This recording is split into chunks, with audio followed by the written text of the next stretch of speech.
Hello and welcome. Tonight, Edo State Governor Godwin Obaseki formally joins main opposition People's Democratic Party, picks party's governorship nomination form ahead of party primary scheduled for Thursday, June the 25th. Rivers State High Court grants order stopping Victor Gardon from parading himself as APC's acting national chairman, says he already resigned as party's deputy national secretary in 2018.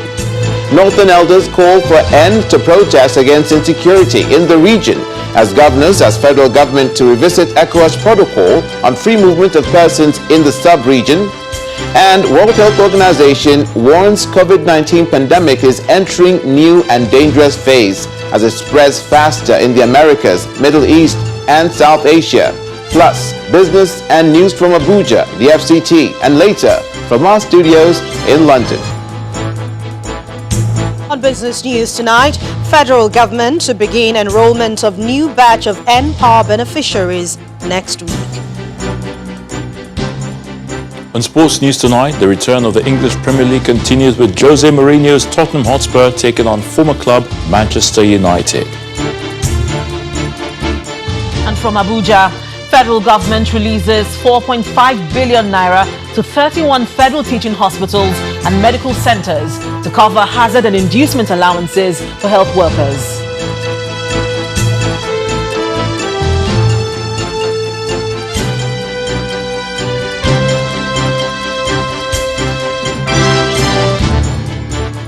Thank you for joining us. We begin with politics in the South-South. Governor Godwin Obaseki has formally joined the People's Democratic Party in Edo State. The governor, who dumped the All Progressives Congress earlier this week, picked up his PDP membership card at the party secretariat in Benin City, the state capital, today. Governor Obaseki's decision to join the PDP has finally put paid to the suspension regarding which party he will move to following his resignation from the APC.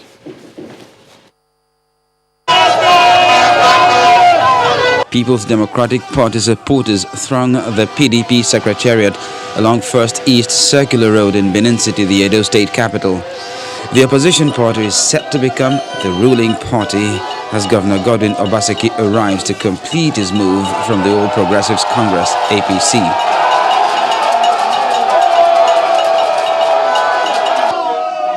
Mr. Obaseki heads to the executive office to make his entry into the PDP official.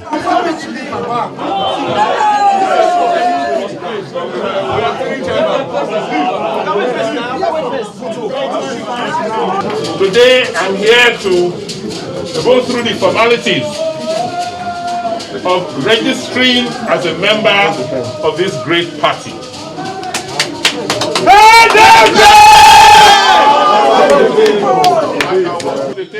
The chairman of PDP Edo State, Mr. Anthony Aziegbemi, and other executive members present Governor Obaseki with a membership card and party constitution confirming his acceptance.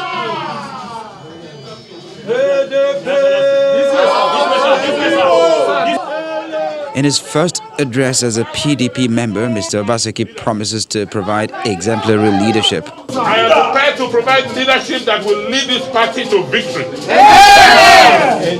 And I'm prepared to provide leadership that will not only put PDP in office in Edo State, but as the ruling party in Edo State, we will make sure that the level of progress, the level of growth, and the level of participation in the political system by our people is unrivaled in this country. Amen. The Edo PDP pledges support for the new party leader in the state. Your Excellency, you are welcome, and just know that as the leader of the party, we look up to you for direction, for what you want us to do, and we are ready to follow you and do what you need to do. Governor Godwin Obaseki says he is joining the PDP to continue with his ambition of seeking re-election for a second term in office. Meanwhile, one of the first gifts from the PDP to Governor Obaseki as he joins the party is to grant waivers to him and his deputy, Philip Shuaibu, The waiver makes them eligible to stand for election into any public office on the platform of the PDP.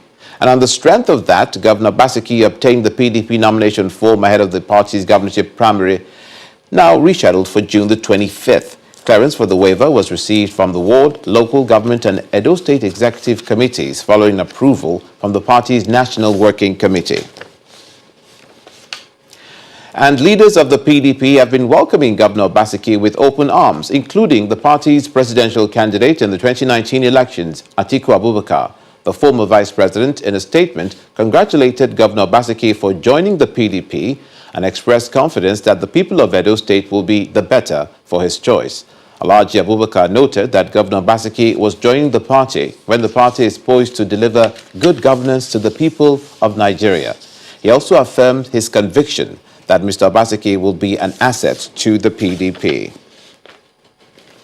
And staying in Edo State, the Federal High Court sitting in Benin City, the state capital, has adjourned to Monday, June the 22nd, for adoption of processes in the suit challenging the planned mode of the All Progressives Congress primary ahead of the governorship election. The suit is filed against the APC suspended national chairman, Adams Oshomole, INEC, and the Inspector General of Police. In the day's proceedings, the court dismissed an application filed by the IGP seeking to strike out the suit. Our correspondent, Jessica Ologwose, reports. Heavy presence of security operatives at the premises of the Federal High Court in Benin City, the Edo State capital, as counsel seek to represent their clients in the suit challenging the planned mode of the Edo All Progressives Congress governorship election primaries. At the commencement of the day's proceedings in the suit, Kenneth Asehome and Matthew Dwekere filed against 4 defendants, the All Progressives Congress APC, Comrade Adams Oshomole, the Independent National Electoral Commission INEC, and the Inspector General of Police IGP. The plaintiff's counsel informs the court of his readiness to adopt his processes. The defendants, however, have applications to move. One of the applications is from the counsel to the 4th defendant, urging the court to strike off his client's name from the suit, an application which the court denies. Another application for joinder of 3 parties, Usagi Ezeyamu, Pius Udubu, and Usara Obaze, is moved, with counsel submitting that his clients are interested parties whom the court's decision on the suit would affect. The application is dismissed. The court overruled us, even though there was no counter, the affidavit we filed in support of our motion was considered by the party because they didn't file counter.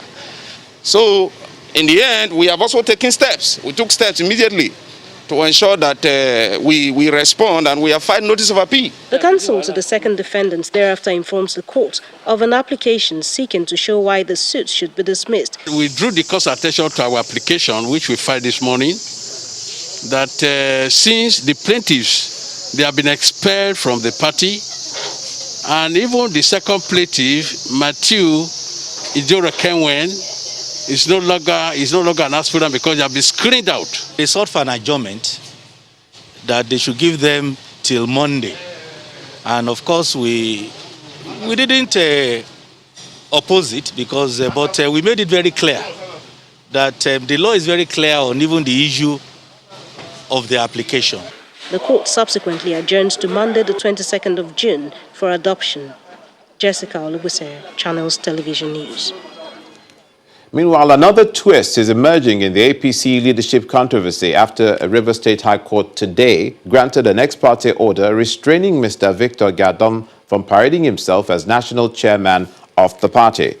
Justice Florence Sibiresima ruled that Mr. Gadom is not qualified to act as chairman, having resigned as the APC Deputy National Secretary in 2018 to contest the 2019 general election as Deputy Governor of Rivers State. The court held that following his resignation, Mr. Gadom is no longer a member of the National Working Committee of the APC. Mr. Gadom is also barred by the court from taking any action on behalf of the APC in capacity of national chairman or acting national chairman. Meanwhile, Mr. Gadom has written a letter to the chairman of the Independent National Electoral Commission, introducing himself as the new chairman of the APC. And now to security matters, where the Northern Elders Forum is calling for the immediate suspension of all protests against insecurity in the region, pending the outcome of recent deliberations between President Buhari and the service chiefs. The forum's Director of Publicity and Advocacy, Mr. Hakeem Ahmed, notes that there are plans to disrupt the peaceful protests lined up by the coalition of northern groups. 2 such protests had already been organized by the CNG in Niger and Katsina states.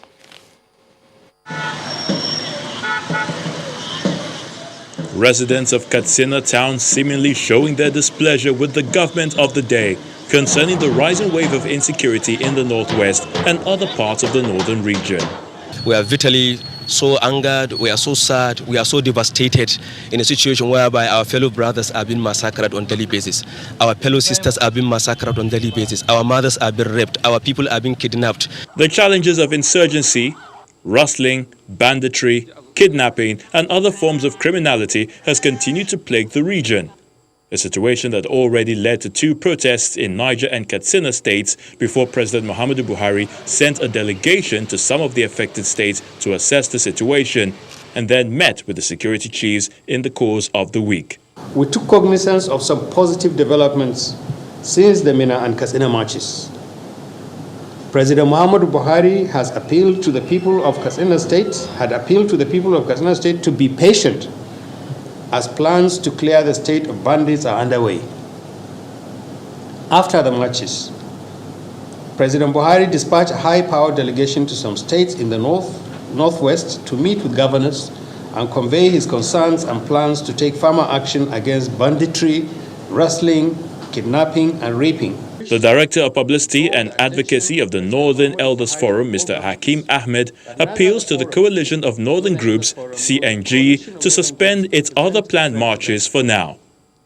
The Northern Elders Forum has consulted with the coalition of northern groups, has counseled the coalition of northern groups to suspend its marches and explore additional avenues with other groups and individuals to sustain the momentum and keep the government on its toes.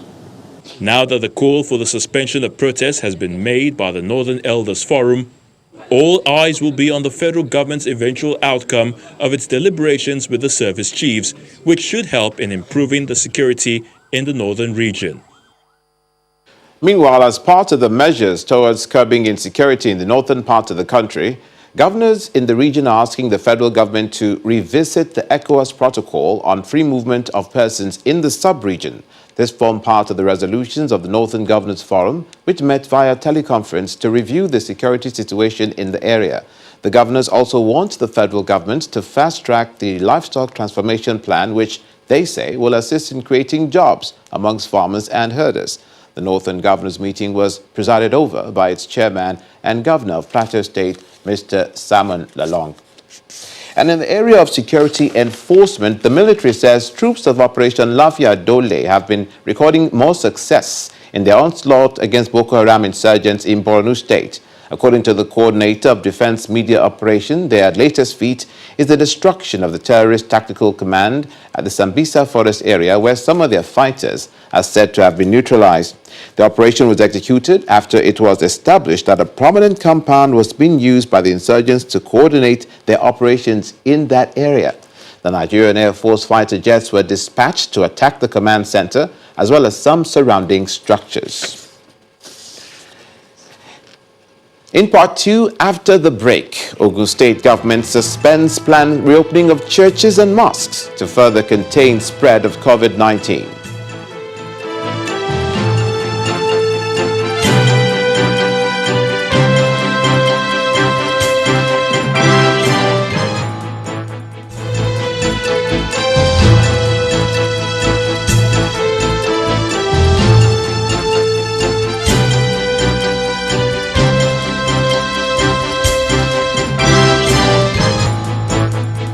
Welcome back. If you've just joined us, you're watching the news at 10, live on Channels Television, Lagos.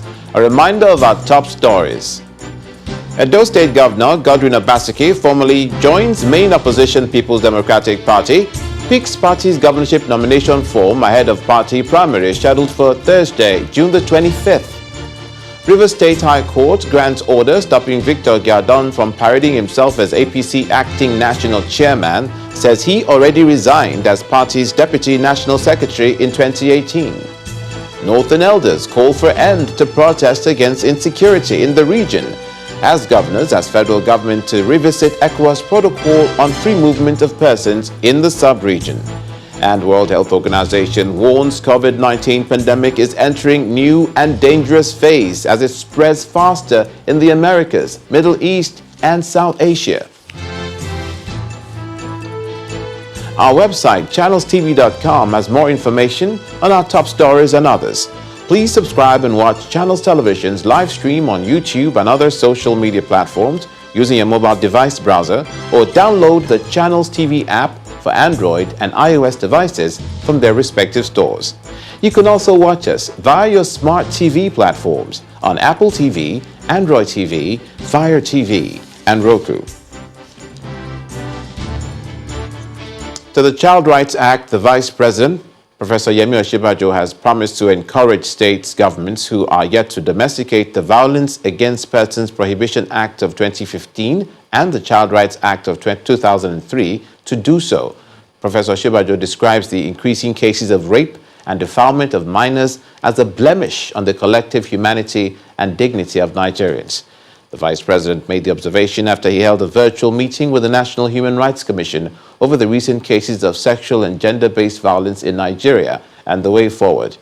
His meeting with the NHRC follows a wave of protests across the country against increasing cases of rape and sexual violence against minors. He emphasized that violence, rape, and sexual assault have no place in society. Now, the National Human Rights Commission and National Association of Women Journalists in Adamawa State, NAWAJ, have also joined their colleagues in the country to lend their voices to the fight against rape and gender-based violence, while the NHRC took its campaign to the Adamawa State chapters of the two major religious bodies of Christian Association of Nigeria and Muslim Council of Nigeria. NAWAJ was at the State Secretariat. They say the upsurge in rape cases in the state and the country has become alarming.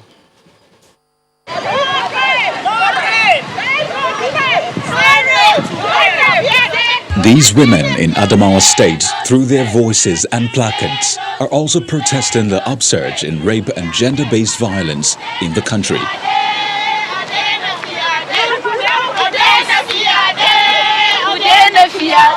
Members of the National Human Rights Commission are in a 5-day activism to drive home their message. Say no to rape! Say no to rape! They take their campaign to the Christian Association of Nigeria and the Muslim Council for support. We see you as a gatekeeper and a strong, powerful hold in the nation, because religion plays a powerful role on the conscience, moral, and standards of a general human being.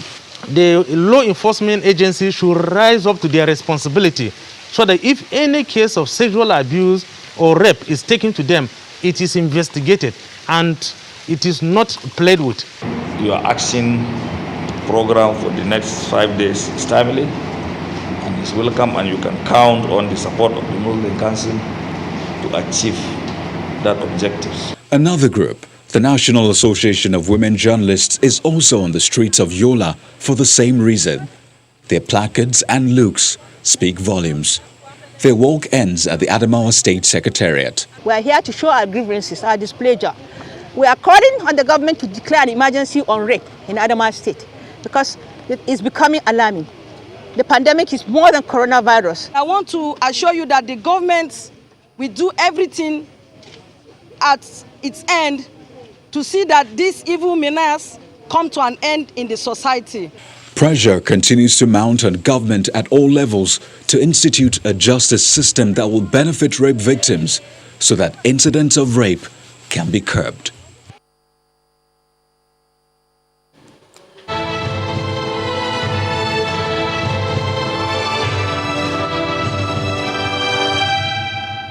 We now join our Abuja studios for more stories. Here's Linda Akigwe.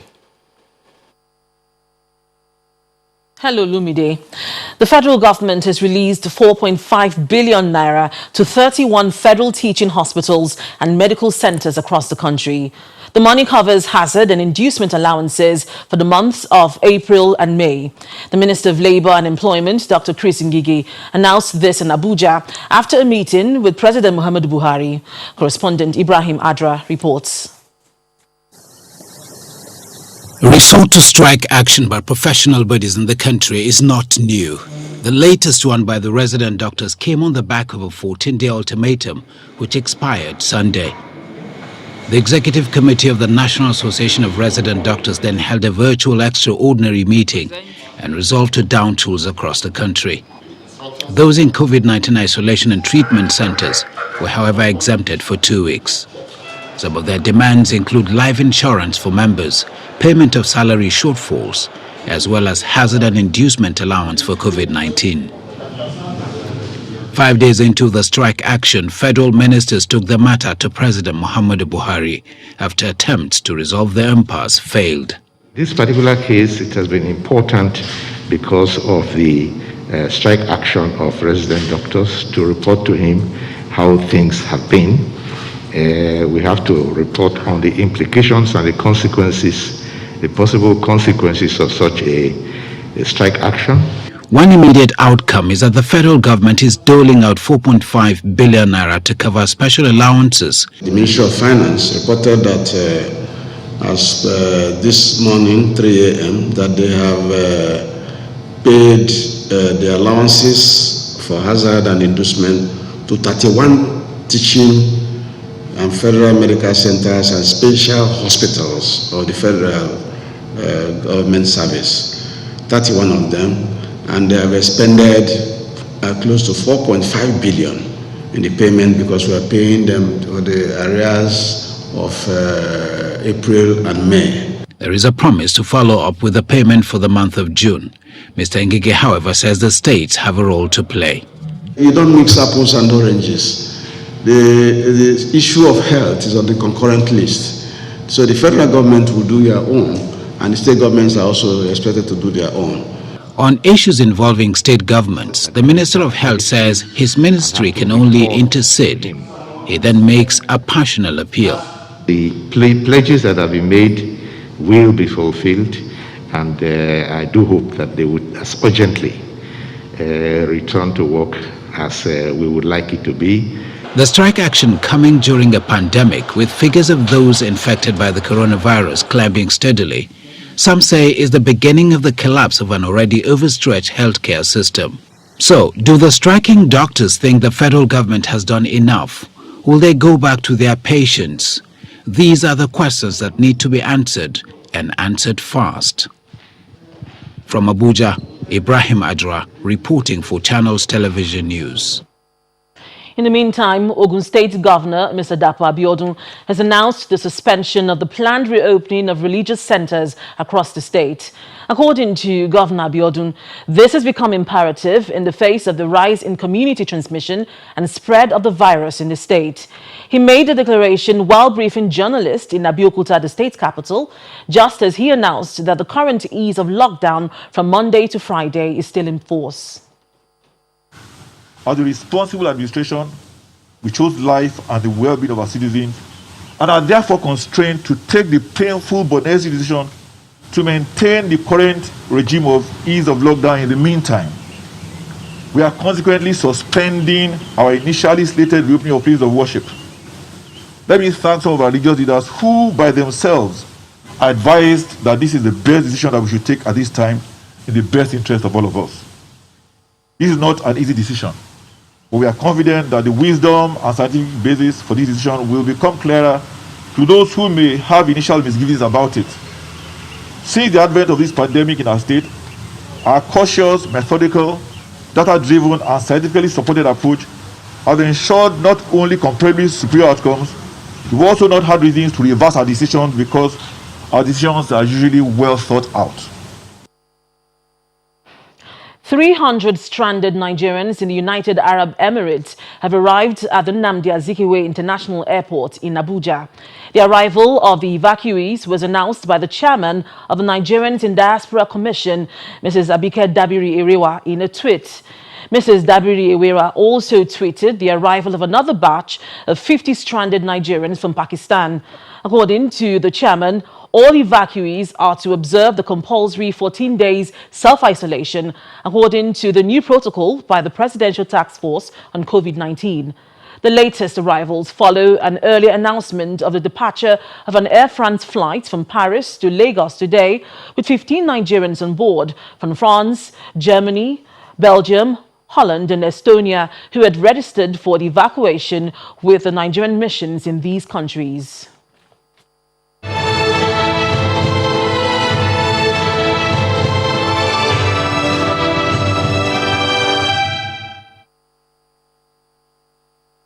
To the judiciary, discharge your duties without fear of favor. That's the charge given by Chief Justice of Nigeria, Tanko Muhammad, to the President of the Court of Appeal, Justice Monica Dongam Mensem. The CJN gave the charge after swearing in Justice Dongam Mensem into office today in Abuja.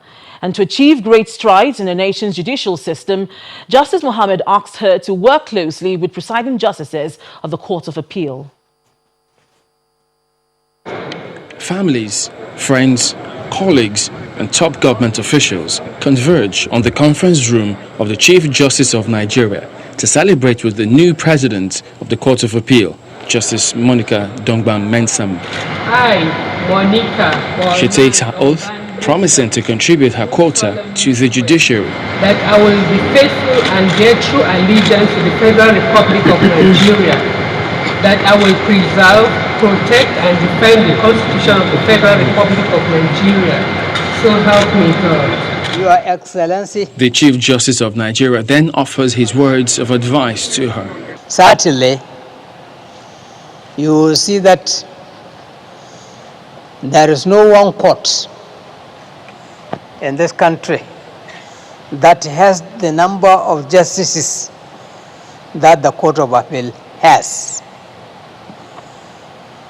Therefore, that shows you that Court of Appeal is a home of work. Court of Appeal is the home of cooperation. You have to cooperate together, all of you, from top to bottom, so that the work will continue to progress. The Governor of Sokoto State and Chairman of the House of Representatives Committee on Judiciary speak on the expectations from the Court of Appeal going forward. I wish her every success, and I have the conviction that by the grace of God, the Court of Appeal of the Federal Republic of Nigeria will witness more and more positive changes in the days and years ahead. In a post-COVID era, to make sure that taking advantage of the electronic or technological innovations that we have, that litigants are going to get justice, not only for political matters, but most especially justice on commercial, quick justice on commercial cases, so that we can build our economy in a post-COVID era. The Senate on June the 10th confirmed Justice Monica Dongban Mensem as the President of the Court of Appeal, a position she has served in acting capacity since 2019. She takes over from retired Justice Zainab Bokachua. We'll bring you more stories from Abuja when the News at 10 returns. Plus, federal government to begin enrollment of new batch of NPower beneficiaries next week. That's on Business News. Join us again.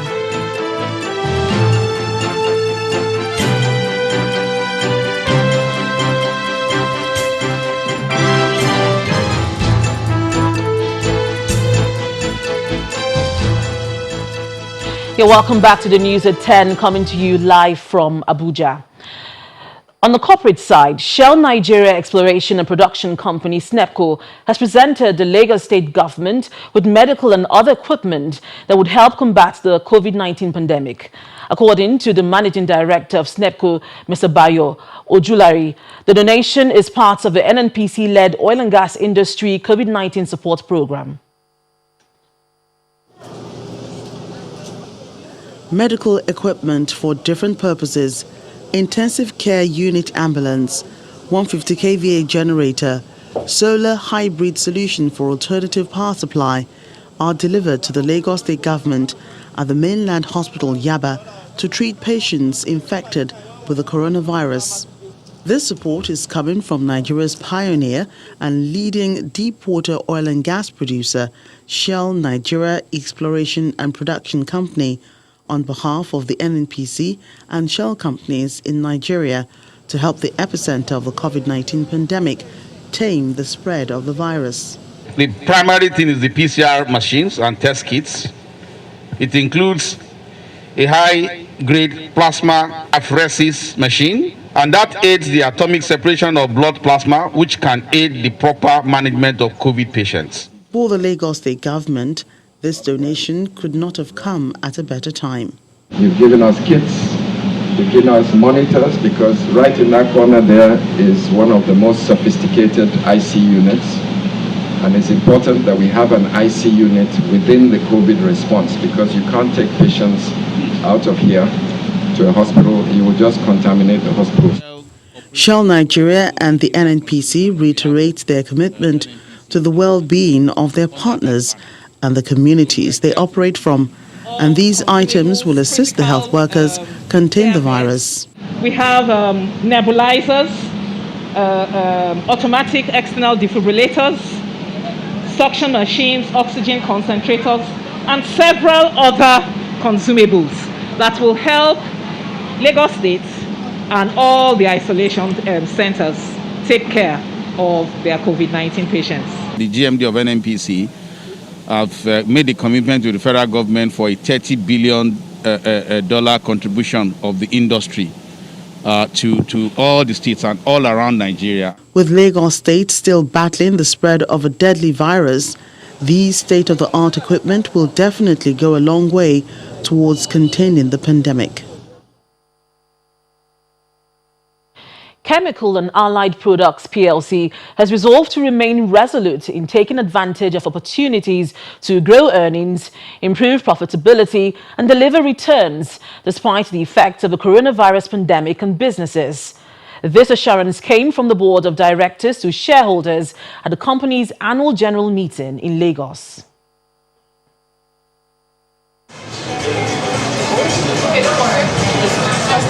The conduct of the annual general meeting of Chemical and Allied Product PLC is done in compliance with the directives and guidelines aimed at curbing the spread of COVID-19. Please be informed that the following directors of your company are joining this meeting online. The meeting is also streamed live through the company's website for shareholders attending by proxy. Strongest paint company in sub-Sahara Africa. Shareholders receive and deliberate on the company's financial statements and reports for 2019. The financial highlights showed that profit in 2019 did not reflect the company's projection. However, its revenue and assets grew significantly. COVID-19, as we all know, has brought with it unprecedented disruption and uncertainty. And the organization looked at quantifying the impact of this. Unable to quantify, two urgent things were done. One was to rein in on cash flow immediately.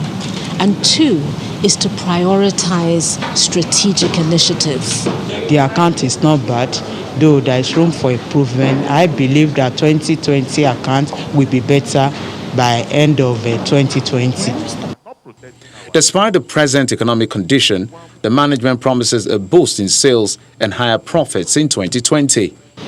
When we went into lockdown, all our business stopped and we were put on hold. As we're coming out of lockdown now, we are still following the same strategy. We believe there's enough business out there that if we really focus on the right strategy we have, and that strategy is about growing our volume, growing our product range, growing our distribution, and investing in our people, then we will achieve the goals which we set before the lockdown. The company says it will work closely with its trade partners and customers to drive its volume and channel growth ambitions in 2020. And that's all from Abuja. Back to you and on Business News.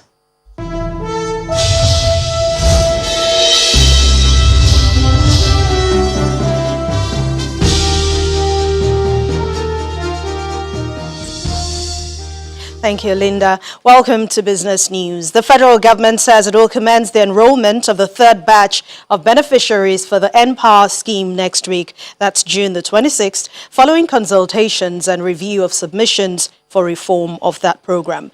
The statement from the Ministry of Humanitarian Affairs, Disaster Management and Social Development says the enrollment of the Batch C of beneficiaries will enable more Nigerian youths across the country for the NPower project, in line with its mandate of lifting citizens out of poverty through capacity building, investment, and direct support. The NPower scheme, which was inaugurated by President Muhammadu Buhari in 2016 under the National Social Investment Program, has enrolled 500,000 beneficiaries so far, with 200,000 from Batch A, which started in September 2016, and 300,000 from Batch B, which kicked off in August 2018. Africa's biggest cement producer, Dangote Cement, has once again made history with the exportation of 27,800 metric tons of clinker to the neighboring African country from its export terminal located in Apapa Port.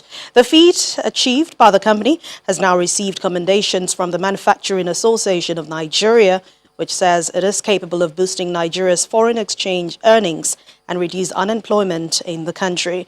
The Group Executive Director of Dangote Group, Mr. Sada Ladan Baki, says the increased exportation of the product and cement to other African countries will not only place Dangote Cement among top exporters in the world, but it would also boost Nigeria's foreign exchange earnings and reduce unemployment. He made the comments during the departure of the ship conveying clinker from the export terminal right here in Lagos. Now, from this, the Dangote Cement export terminal is expected to also place Nigeria as one of the leading clinker exporters in the world. In addition to this, industrial giant says that it plans to increase the quality of the export to other African countries within the next few weeks. The Central Bank of Nigeria has collected 216 billion naira from the commercial banks with excess cash holdings, and this is part of measures to support the local currency, the naira. Bankers say the liquidity withdrawal is coming before a foreign currency auction was conducted today, as the CBN seeks to manage the forex rate using the CRR cash reserve ratio. The naira has been hitting new lows on the over-the-counter spot and the black market since March this year, after the central bank adjusted its official rate and has come under intense pressure due to lockdown measures used to control the spread of COVID-19. The federal government has thrown its weight for the nomination of the former coordinating minister for the economy and the minister of finance, Dr. Ngozi Okonjo-Iweala, for the position of the Director General of the World Trade Organization. This comes after the African Union on Thursday declared her nomination for the top job was not in line with the rules of the AU, as it came after the November 30, 2019 deadline set by the Ministerial Committee on Candidature for member countries to present their candidates. In a diplomatic note addressed to the African Union Commission, the federal government insists Dr. Okonjo-Iweala's nomination did not violate any law, as it was a replacement of a previously presented candidate, Nigeria's permanent representative to the WTO, Ambassador Yunov Aga. The stock market's total value has dropped further by 55 billion naira today to close below 13 trillion naira level, and that's after investors extended sell pressure on blue chip equities. Let's hear more from Bisi Adebayo.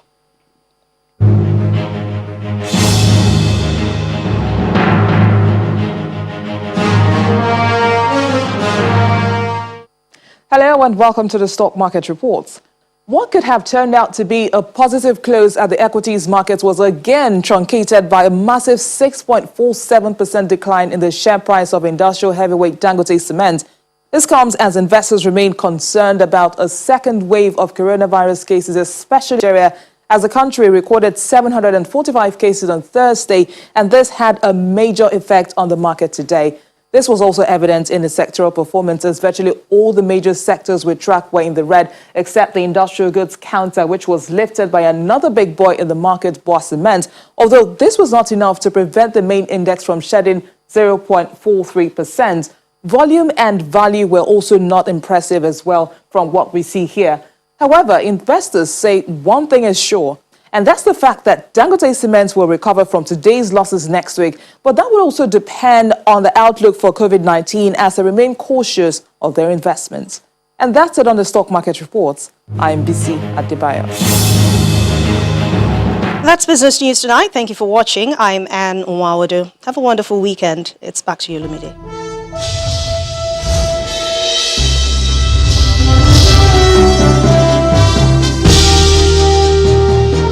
Thank you, Anne.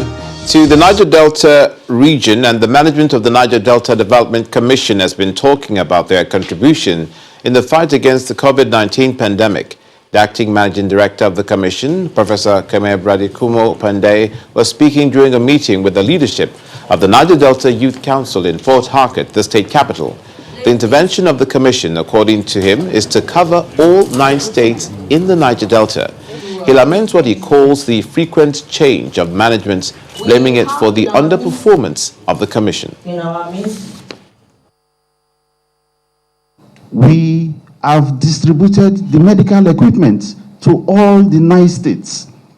The medical equipment included ventilators, included PCR machines. The PCR machines are the only things that have not been distributed because we were trying to work with the NCDC to increase testing capacity in the Niger Delta region. So they were supposed to come and calibrate and see how they can be deployed into use. Their chief lab scientist was caught in a lockdown. If not, he will have come for it. But we have communication with the DG of the NCDC. We've spoken about them. 54 PCR machines. 54. With mobile X-rays. For the first time, some hospitals have not seen mobile X-rays, hemodialysis machines, hospital beds. Still ahead on the news at 10, World Health Organization warns COVID-19 pandemic is entering new and dangerous phase as it spreads faster in the Americas, the Middle East, and South Asia. Plus, more stories from our London studio with Around the World in 5. Please stay with us.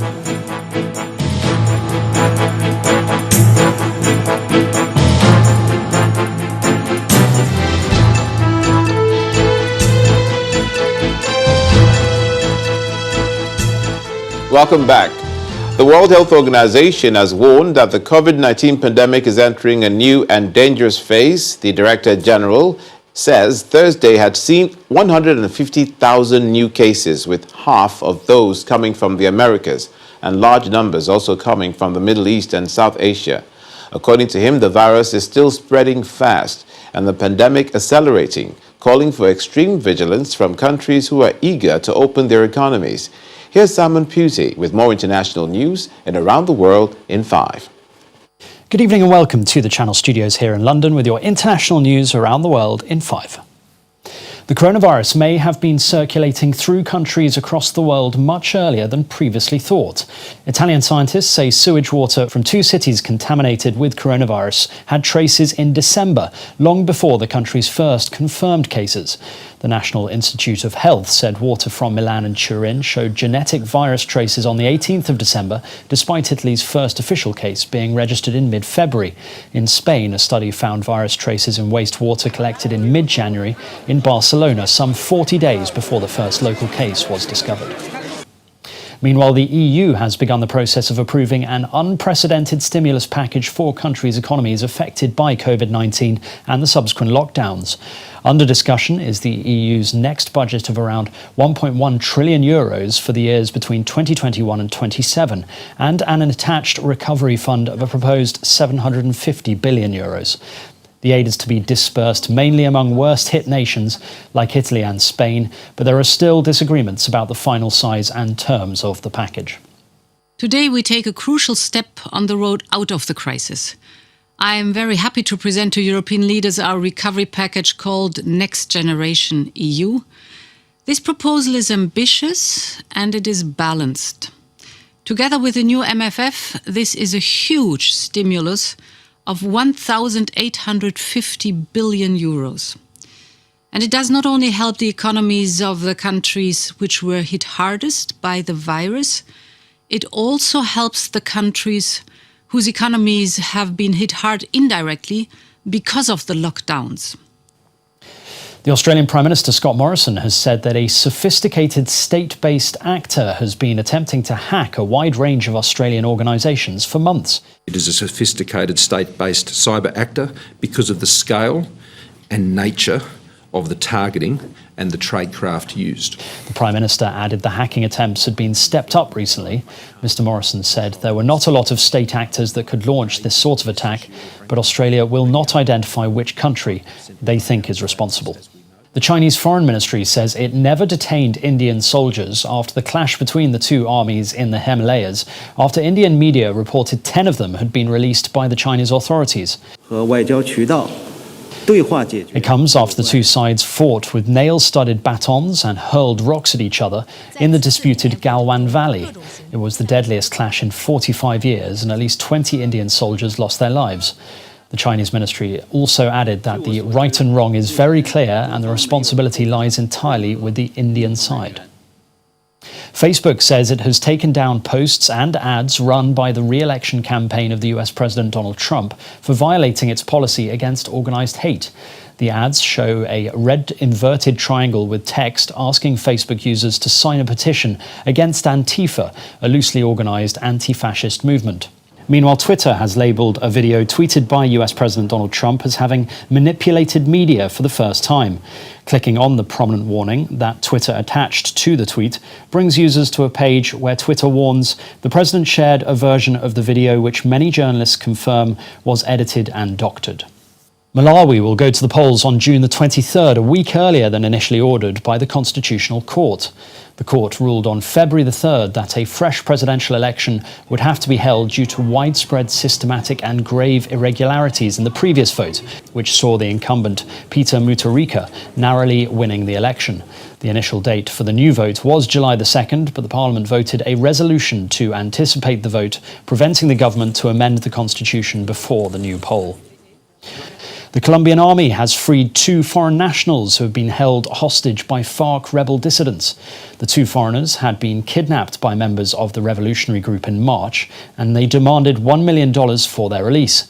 The FARC demobilized under a 2016 peace deal with the government, becoming a legal political party, but several top commanders have rejected the accord and chosen either not to demobilize or to return to arms. And finally, Sri Lanka has opened its first underwater museum in the southern port city of Galle to encourage tourists to drive back in.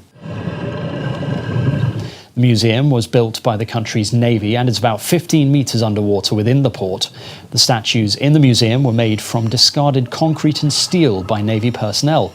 One of the aims of the Underwater Museum project is to promote the regeneration of corals and fish breeding. And that's your international news around the world in 5. Now back to the Channel studios in Lagos.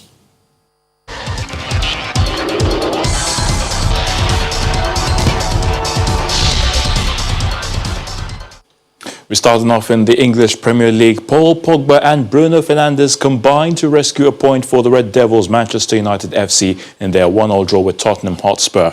The game began with the players taking a knee in solidarity with the movement for racial justice in faraway United States. Steven Bergwijn gave Spurs the lead on 27 minutes with a solo run and finish, but then Pogba, the World Cup winner, came on as a sub and won a penalty which was duly converted by Bruno Fernandes, the Portuguese international, in the final 10 minutes.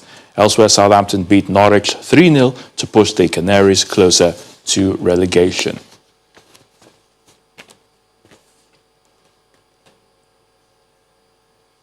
Pep Guardiola says Leroy Sané will leave Manchester City FC this summer if a deal can be agreed with another club after he rejected a new contract. City have been trying to persuade Sané to sign an extension to his contract, which expires in 2021, but the 24-year-old has set his mind on leaving the Etihad. German champions Bayern Munich are the frontrunners to sign Sané. Said he don't want to extend the contract next season, so means he want to leave, and it's going to happen this summer on end of contract. I'm so disappointed. Of course, when we make an offer on players, because we want him. He's a young player with incredible potential, with incredible quality, special quality that is difficult to find all around the world. But we tried before the injury. We tried before the go to the surgery, and after that, but he rejected. So he has another wishes, and I understand. And development has begun for the first Nigerian and African ice curling rink in Calabar, Cross River State. The project, which is in its early stages, will have 2 ice facilities for curling and other ice sports, 5 dedicated sheets, restaurants, bar, shopping, gym, conference rooms and training center. According to the president of the Nigerian Curling Federation, Daniel Damola, the facility is expected to be completed by December 2021 if everything goes according to plan. And that's sports news.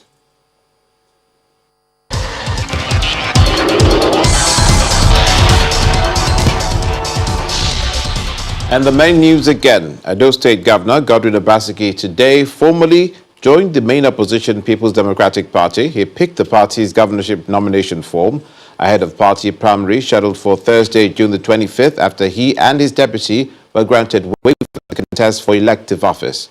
Also today, the Rivers State High Court granted an order stopping Victor Gadom from parading himself as APC acting national chairman. And that's it on the news at 10 tonight. Thank you so much for watching. I'm Olumide Macaulay. Do have a great weekend.